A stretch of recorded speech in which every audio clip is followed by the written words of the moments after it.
Hello दोस्तों, आज हम डिस्कस करेंगे प्रेसिडेंट ऑफ इंडिया के बारे में। दोस्तों, जैसा कि हम सभी लोग जानते हैं कि जो हमारे देश के अंदर, इंडिया के अंदर जितने भी काम होते हैं वो प्रेसिडेंट ऑफ इंडिया के नाम से ही होते हैं। जो जितने भी काम होते हैं तो हमारे देश के अंदर क्या होता है, जो नाम मात्र की शक्ति होता है वो प्रेसिडेंट होता है, और जो रियल शक्ति जो होती है वो प्राइम मिनिस्टर ऑफ इंडिया के पास होती है। दोस्तों, अभी हमारे जो प्रेसिडेंट हैं वो रामनाथ कोविंद हैं, जो कि यूपी कानपुर से बिलोंग करते हैं। इससे पहले वो गवर्नर थे बिहार के। दोस्तों, तो आर्टिकल 52 कहता है प्रेसिडेंट ऑफ इंडिया।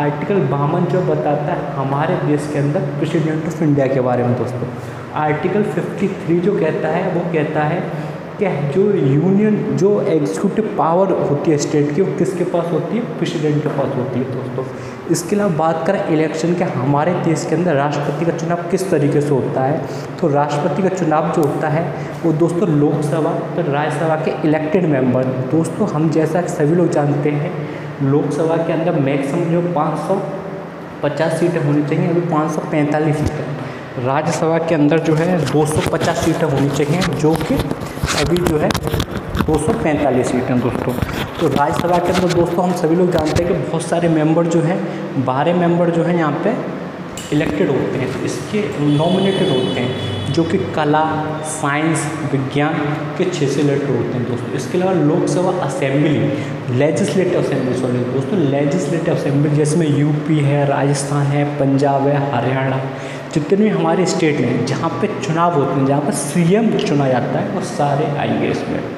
दोस्तों, थर्ड पॉइंट जो है वो क्या होता है, दिल्ली और पौंडीचेरी के सदस्य। दोस्तों, जैसा हम सभी लोग जानते हैं दिल्ली जो है हमारे यूनियन टेरिटरी है, जिसके सीएम जो है अरविंद केजरीवाल हैं, और पौंडीचेरी हमारे यूनियन टेरिटरी है, जिसके सीएम का मुझे नाम नहीं पता, पर कांग्रेस के सीएम है। इसका दोस्तों पौंडीचेरी जो है वो 3 हिस्सों में, 3 अलग अलग स्टेट में आता है, और इसके बारे में कभी दूसरे दिन बात करेंगे हम। इसके बाद आते हैं क्वालिफिकेशन की, क्या क्या जो है उनकी योग्यता होनी चाहिए एक इलेक्शन लड़ने के लिए, किसका, राष्ट्रपति का। दोस्तों, तो सबसे पहले है वो सिटीजन ऑफ इंडिया, वो इंडिया का नागरिक हो। दोस्तों, पहला पॉइंट। सेकंड पॉइंट है 35 ईयर, मिनिमम जो उसकी 35 साल की एज हो। थर्ड पॉइंट है he must qualified as member of Lok Sabha, तो जो है उसकी जो क्वालिफिकेशन हो मेंबर की हो लोकसभा की इक्वलेंट। दोस्तों, इसके अलावा जो हमारे जो प्रेसिडेंट जो बनते हैं उन्हें ओथ कौन दिलाता है, वो सीजीआई दिलाता है, और जो रिजाइन जो देता है प्रेसिडेंट, वो वाइस प्रेसिडेंट के अंदर के वाइस प्रेसिडेंट को देता है। यदि किसी केस के अंदर प्रेसिडेंट की अकस्मात मौत हो जाती है तो उस केस में जो है वाइस प्रेसिडेंट को सारी शक्ति दी जाती है प्रेसिडेंट की, जब तक कि चुनाव नहीं हो जाता। दोस्तों, और यदि वाइस प्रेसिडेंट भी देश के अंदर नहीं रहता है तो सीजीआई को माना जाता है कि वो हमारे देश का राष्ट्रपति है। दोस्तों, इसके अलावा दोस्तों आर्टिकल 61 इम्पीचमेंट, जिसे कि हिंदी में कहते हैं महाभियोग, तो महाभियोग जो लगाया जाता है उसमें क्या है कि इसमें कोई डिफाइन तो कुछ नहीं है, पर मतलब संविधान के विरुद्ध यदि राष्ट्रपति कुछ काम करता है तो लोकसभा या राज्यसभा में 2/3 बहुमत के द्वारा पारित होना चाहिए। दोस्तों, पारित कम से कम इतनी द्वारा होना जरूरी है। दोस्तों, इसके अलावा राष्ट्रपति की शक्तियाँ क्या हैं, तो पहली जो शक्तियाँ वो कार्यकारी शक्तियाँ, जिसमें कि कैग की नियुक्ति करता है, सुप्रीम कोर्ट जज की नियुक्ति करता है, इलेक्शन कमीशन की नियुक्ति करता है, राज्यपाल की नियुक्ति करता है। दोस्तों, इसके अलावा फाइनेंस कमीशन की नियुक्ति करता है आर्टिकल 280। इसके अलावा यूपीएससी के चेयरमैन और वाइस चेयरमैन की नियुक्ति करता है। दोस्तों, इसके अलावा सेकेंड जो विधायी शक्तियाँ क्या है कि संयुक्त अधिवेशन बुला सकता है लोकसभा प्लस राज्यसभा का। ये केवल शक्ति किसके पास है, केवल राष्ट्रपति के पास है। दोस्तों, इसके अलावा क्या, साहित्य, कला, विज्ञान 12 को मनोनीत करता है। दोस्तों, जैसा कि हम सभी लोग जानते हैं कि 12 लोगों को जो है राज्यसभा के अंदर मनोनीत किया जाता है। मनोनीत क्या मतलब, राष्ट्रपति के द्वारा उन्हें पार्लियामेंट राज्यसभा भेजा जाता है, तो वो 12 मेंबरों को किसके द्वारा, ये राष्ट्रपति का शक्ति होती है। तीसरे जो है वीटो पावर, तो आर्टिकल 111 इंडियन पोस्ट ऑफिस, इसे सबसे पहले इस्तेमाल किया एक बार। दोस्तों, वीटो पावर राष्ट्रपति का यूज़ की गई, वो राष्ट्रपति ज्ञानी जेल सिंह।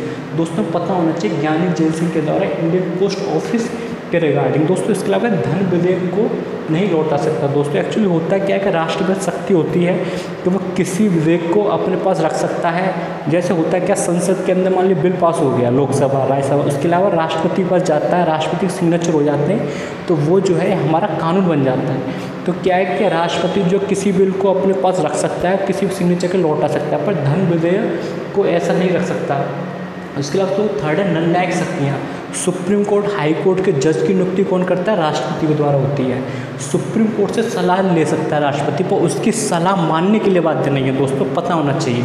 सलाह ले सकता है पर सलाह मानने के लिए बाध्य नहीं है दोस्तों। इसके अलावा चौथा पॉइंट है सैन्य शक्तियाँ। दोस्तों भारत के सर्वोच्च सेनापति होते हैं राष्ट्रपति। देखो दोस्तों, अभी इंडिया ने 4 युद्ध लड़े। सबसे पहले बात करें तो 1963, 65, 71 और कारगिल का भी।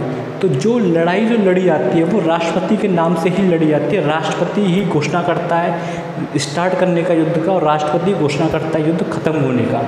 इसके बाद दोस्तों एयर, नेवी, आर्मी के चीफ की नियुक्ति कौन करता है? राष्ट्रपति करता है। इससे पहले जो डॉक्टर APJ अब्दुल कलाम थे, वो क्या थे, इंडियन एयरफोर्स में पायलट बनना चाहते थे, पर पायलट नहीं बन सके तो इसरो में साइंटिस्ट बने। उसके बाद उन्होंने क्या काम किया जानते हैं दोस्तों, 2001 में जब हमारे अटल बिहारी वाजपेयी जी थे, उस काल में देश के राष्ट्रपति बने। तो वो जो है एयर, नेवी, आर्मी चीफ की नियुक्ति भी करता है। इमरजेंसी पावर होते हैं दोस्तों, इमरजेंसी हमारे देश के अंदर 3 होती है। आर्टिकल 352 नेशनल इमरजेंसी, जिसमें कोई हमसे युद्ध छेड़ देता है उसके रिगार्डिंग, या फिर सैनिक विद्रोह कर देते हैं उसके रिगार्डिंग। तो दोस्तों ये समय समय पे नेशनल इमरजेंसी लगाई जा चुकी है दोस्तों। इसके अलावा हम बात करें स्टेट इमरजेंसी, तो स्टेट इमरजेंसी सबसे पहले 1951 में लगी थी पंजाब के अंदर दोस्तों। इससे पहले दोस्तों हम यदि तत्काल उदाहरण की बात करें तो जम्मू कश्मीर के अंदर लगी थी 2019 में, जब इसका जो यूनियन टेरिटरी बनाया गया था उससे 5-6 महीने पहले दोस्तों। इसके अलावा फाइनेंस इमरजेंसी अभी तक दोस्तों इंडिया के अंदर लगी नहीं है, जो तो आर्टिकल 360 के तहत आता है। इसके अलावा दोस्तों 5वां पॉकेट वीटो। पॉकेट वीटो क्या? राष्ट्रपति किसी विधेयक को अपने पास रख सकता है, उसका संविधान के अंदर ये नहीं दे रखा कितने टाइम तक रख सकता है दोस्तों। आर्टिकल 72 है जो क्षमादान। तो क्षमादान का जो किसी अधिकार है केवल राष्ट्रपति है, जो किसी को भी क्षमा माफ़ कर सकता है, मृत्युदंड को माफ़ कर सकता है दोस्तों। तो ये सारी हमें पॉइंट पता होना चाहिए।